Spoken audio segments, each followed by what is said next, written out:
اب انہوں نے یہ پہلی مرتبہ کورسپونڈنٹ یہ ڈنر کیا تھا جس میں ان پر یہ دوسرا قاتلانہ حملہ ہو گیا۔ جب بھی فیلڈ مارشل عاصم منیر کی تعریف کرتے ہیں، وزیر اعظم شہباز شریف کی تعریف کرتے ہیں،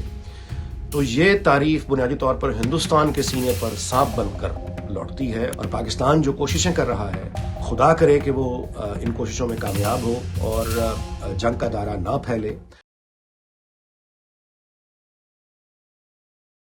امریکی صدر ڈونلڈ ٹرمپ پر ایک مرتبہ پھر سے قاتلانہ حملہ ہوا۔ یہ حملہ وائٹ ہاؤس میں کورسپونڈنٹس ڈنر کے موقع پر ہوا۔ عمر چیمہ نے ہمیں یاد دلایا کہ 2011 میں وائٹ ہاؤس میں جب یہی کورسپونڈنٹ ڈنر ہوا تھا، اس وقت امریکہ کے صدر براک اوباما تھے، اور اس وقت ڈونلڈ ٹرمپ نے اس ڈنر میں شرکت کی تھی واشنگٹن پوسٹ کی دعوت پر، اور اس تقریب میں اس وقت کے امریکی صدر براک اوباما نے جب تقریر کی تو اس میں انہوں نے ڈونلڈ ٹرمپ کا خاص طور پر ذکر کیا، جو اس وقت وہاں موجود تھے، اور ان کا ذکر کر کے براک اوباما نے ان کا بہت مذاق اڑایا۔ مذاق اڑانے کی وجہ یہ تھی کہ صدر ڈونلڈ ٹرمپ اس وقت براک اوباما کا بہت مذاق اڑایا کرتے تھے، اور کنسپریسی تھیریز پہ چونکہ وہ یقین کرتے ہیں تو وہ براک اوباما کے بارے میں یہ کہا کرتے تھے کہ یہ امریکہ میں پیدا نہیں ہوئے۔ اچھا، امریکہ کے قوانین کے مطابق کوئی شخص امریکہ کا صدر نہیں ہو سکتا اگر وہ امریکہ میں پیدا نہیں ہوا۔ تو براک اوباما کے حوالے سے ڈونلڈ ٹرمپ چونکہ یہ بات کیا کرتے تھے، تو براک اوباما نے ڈونلڈ ٹرمپ کا اس تقریب میں بہت مذاق اڑایا، اور اس کے علاوہ بھی جو کنسپریسی تھیوریز ڈونلڈ ٹرمپ بیان کیا کرتے تھے اس کا بہت مذاق اڑایا، اور ان کو یہ کہا کہ یہ بنیادی طور پہ ایک ریالٹی ٹی وی کے آدمی ہیں، ان کا سیاست سے کوئی لینا دینا نہیں ہے۔ ڈونلڈ ٹرمپ ظاہر ہے کہ بہت شرمندہ ہوئے اس تقریب میں، اور اس وقت کوئی سوچ بھی نہیں سکتا تھا کہ اسی براک اوباما کو ڈونلڈ ٹرمپ ریپلیس کریں گے، جو کہ ہوا۔ ڈونلڈ ٹرمپ نے اپنی امریکہ کے صدر جو ان کی پہلی میعاد تھی اس میں ایک مرتبہ بھی یہ کورسپونڈنٹ ڈنر وائٹ ہاؤس میں نہیں کیا، اور اب جب کہ دوسری مرتبہ وہ صدر ہیں تو اب انہوں نے یہ پہلی مرتبہ کورسپونڈنٹ یہ ڈنر کیا تھا جس میں ان پر یہ دوسرا قاتلانہ حملہ ہو گیا۔ اس قاتلانہ حملے کے بارے میں خود امریکی میڈیا میں اور سوشل میڈیا پر بہت سی سازشی تھیوریز گردش کر رہی ہیں۔ کچھ کے مطابق ڈونلڈ ٹرمپ پر یہ حملہ یہ جینون تھا، کچھ کے مطابق یہ ایک ڈرامہ تھا، اور ڈرامے کی وجہ یہ ہے کہ چونکہ ان کی مقبولیت بہت بری طرح متاثر ہوئی ہے ایران پر حملے کے بعد، تو لوگوں کی ہمدردیاں سمیٹنے کے لیے یہ ایک ڈرامہ ہوا ہے۔ بہرحال جب تک اس باقاعدہ تحقیق نہیں ہوتی، آفیشل کوئی نتائج سامنے نہیں آتے، مناسب نہیں ہے کہ اس کے بارے میں زیادہ ہم کوئی قیاس آرائی کریں۔ سامنے کی حقیقت یہ ہے کہ اب اس کا الزام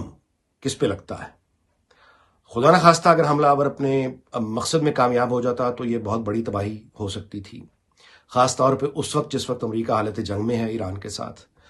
اور اسرائیل کے جو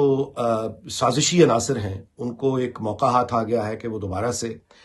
اس قاتلانہ حملے کا الزام ایران پر لگائیں، اور سیز فائر کی جتنی بھی کوششیں ہیں، امن کی جتنی بھی کوششیں ہیں، ان کو سبوتاژ کیا جا سکے۔ اسرائیل ظاہر ہے کہ اس کوشش میں ہے، اور ہم نے دیکھا کہ اس نے لبنان پر پھر سے بہت خوفناک بمباری شروع کر دی ہے۔ پاکستان کا جہاں تک تعلق ہے، ہم نے دیکھا کہ ایک طرف سے امریکی صدر ڈونلڈ ٹرمپ نے اپنے وفد کا جو دورہ ہے پاکستان کا وہ کینسل کر دیا، لیکن اس کے ساتھ ہی انہوں نے پاکستان کے فیلڈ مارشل عاصم منیر اور وزیر اعظم شہباز شریف کی دوبارہ سے بہت تعریف کی، اور یہ کہا کہ وہ بہت عظیم لوگ ہیں دونوں کے دونوں، اور ان کی کوششیں جو امن کے لیے ہیں وہ قابل تعریف ہیں۔ یہ وہ نقطہ ہے جو ڈونلڈ ٹرمپ جب بھی فیلڈ مارشل عاصم منیر کی تعریف کرتے ہیں، وزیر اعظم شہباز شریف کی تعریف کرتے ہیں،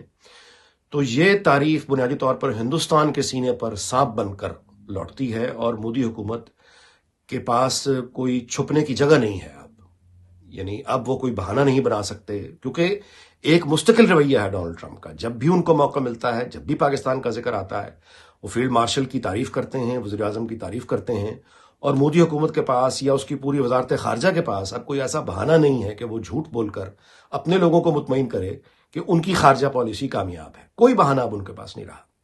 جس کا فائدہ ظاہر ہے کہ بھارت کی اپوزیشن اٹھا رہی ہے، اور خوب اٹھا رہی ہے، اور ان کو اٹھانا بھی چاہیے، اور اس کا نتیجہ ہم بھارت میں آئندہ ہونے والے الیکشنز میں دیکھ لیں گے کہ ان کا جتنا بھی ڈرامہ تھا مودی حکومت کا کہ بھارت کو انہوں نے خارجہ پالیسی میں دنیا کا بادشاہ بنا ڈالا ہے، اس کا نتیجہ جو نکلے گا وہ آئندہ الیکشن میں ہم دیکھیں گے۔ جہاں تک ایران کا تعلق ہے، ایران کا وفد پاکستان آیا، اور وزیر خارجہ نے مذاکرات کیے. اب وہ عمان چلے گئے ہیں اور بتایا یہ جا رہا ہے کہ عمان سے وہ واپس پاکستان دوبارہ آئیں گے. پاکستان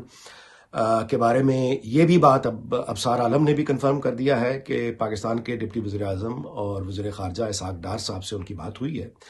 جس میں انہوں نے یہ کنفرم کر دیا ہے کہ پاکستان کا جو کردار ہے اب اس جنگ میں وہ صرف ایک یعنی مصالحت کار کا، یا اس حد تک نہیں ہے کہ وہ پیغام پہنچا رہا ہے، ایک ایران کے پیغام امریکہ تک اور امریکہ کے پیغام ایران تک. اب پاکستان کا رول اس سے بہت آگے بڑھ گیا ہے اور پاکستان باقاعدہ اس میں ایک فریق بن چکا ہے، اور وہ ظاہر ہے کہ اپنی تمام کوششیں کر رہا ہے کہ یہ جنگ کا دائرہ نہ پھیلے. ہمیں غور کرنا ہوگا چین کے دانشور اور کمیونسٹ پارٹی کے غیر اعلانیہ ترجمان ڈاکٹر وکٹر گاؤ، ان کا بھی حال ہی میں ایک انٹرویو سامنے آیا ہے جس میں انہوں نے بہت تشویش کا اظہار کیا ہے کہ یہ جنگ اگر نہ رکی تو پھر یہ معاملہ کہیں ایٹمی حملے تک نہ چلا جائے، اور اگر یہ ایٹمی حملے تک چلا گیا تو پھر یہ پوری انسانیت کے لیے خطرہ ہوگا. یہ امریکہ اور ایران کی جنگ نہیں ہے، اس سے پوری دنیا کا مستقبل جڑا ہوا ہے. جاپان سے لے کے کینیڈا تک، افریقہ، یعنی تمام دنیا، یورپ، تمام انسانیت کا مستقبل اب اس جنگ سے جڑ گیا ہے. تو پاکستان یہ جو کوششیں کر رہا ہے یہ بنیادی طور پہ صرف ایران یا اس خطے یا عرب ممالک کے لیے نہیں ہے، یہ پوری انسانیت کے لیے ہے. تیسری عالمی جنگ کو روکنا، جس میں ان گنت انسانوں کی زندگیاں، ان کی قسمتیں، ان کے مستقبل داؤ پہ لگ چکے ہیں. کوئی نہیں جانتا کہ اگر یہ تیسری عالمی جنگ شروع ہو گئی اور اس میں ایٹمی حملے بھی شروع ہو گئے تو پھر یہ بات کہاں جا کے رکے گی، کون بچے گا، کون رہے گا، کوئی نہیں جانتا. پوری دنیا کا مستقبل اس وقت داؤ پہ لگ چکا ہے، اور پاکستان جو کوششیں کر رہا ہے، خدا کرے کہ وہ ان کوششوں میں کامیاب ہو اور جنگ کا دائرہ نہ پھیلے اور کوئی نہ کوئی امن کی بات ہو جائے اور یہ جنگ جو ہے یہ رک جائے. ورنہ جیسا کہ ڈاکٹر وکٹر گاؤ نے خبردار کیا ہے، اس میں تو پھر یعنی یہ بہت بھیانک رخ اختیار کر سکتا ہے. پوری دنیا میں اس وقت، وہ افریقہ ہو، یورپ ہو، امریکہ ہو، ایشیا ہو، انسانوں کی دعائیں، امیدیں پاکستان کے ساتھ جڑی ہیں کہ فیلڈ مارشل عاصم منیر، وزیر اعظم شہباز شریف، وزیر خارجہ اور ڈپٹی وزیر اعظم اسحاق ڈار صاحب اپنے مقاصد میں، اپنی کوششوں میں کامیاب ہو جائیں اور دنیا ایک بہت بڑے سانحے سے بچ جائے. ظاہر ہے کہ ہم جانتے ہیں کہ دوسری جنگ عظیم کو ہوئے ابھی 100 سال پورے نہیں ہوئے. وہ بالکل اور طرح کی جنگیں تھیں. اس وقت نہ ٹیکنالوجی یہاں تک پہنچی تھی، اور وہ ایٹم بم جو ہیروشیما اور ناگاساکی پر گرائے گئے وہ آج کے مقابلے میں نہایت کم مہلک تھے، اور ان کی تباہی جو ہے وہ بہت محدود تھی. آج کی ٹیکنالوجی اور آج کی جو تباہ کن ہتھیار ہیں وہ ناقابل تصور حد تک تباہی مچا سکتے ہیں. لہٰذا پاکستان جن کوششوں میں مصروف ہے، پوری دنیا کے انسانوں کی دعائیں ان کے ساتھ ہیں کہ فیلڈ مارشل عاصم منیر اور پاکستان کی حکومت یہ اپنی کوششوں میں کامیاب ہو، عقل جو ہے وہ حاوی آ جائے جذبات پر، اور یہ غصہ اور یہ جنون یہ ختم ہو، اور جتنے بھی مذہبی انتہا پسند اسرائیل میں بیٹھے ہیں وہ اپنے مقاصد میں ناکام ہوں.